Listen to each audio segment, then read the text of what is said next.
Sa mundo ng volleyball, consistency is the key para sa UAAP champions NU Lady Bulldogs. Dahil bagamat undermanned, muli na namang nilang dinumina ang volleyball scene matapos nagwagi sa 2024 SSL National Invitationals.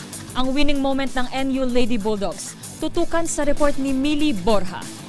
Muli na namang pinatunayan ng National University Lady Bulldogs ang kanilang champion spirit matapos masungkit ang titulo sa 2024 Shakey's Super League Nationals Invitationals. Tinapos agad ng UAAP champions ang best of 3 final series sa Game 2 in a 5 thrilling sets kontra Far Eastern University. Sa unang set, nakuha ng NU ang close 25-21 victory habang nakabawi naman ang FEU sa dalawang magkasunod na sets.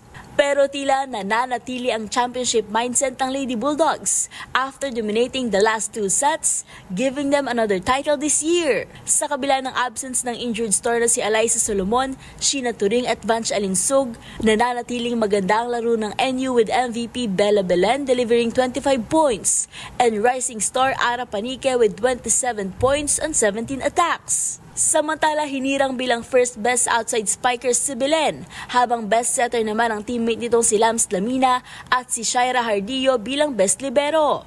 Sa September, balik aksyon ng SSL para sa panibagong Collegiate Preseason Championship. At yan ang mga latest updates sa mundo ng sports. Para sa MBC TV Network News, ito si Millie Borja, una sa Pilipinas, una sa Pilipino.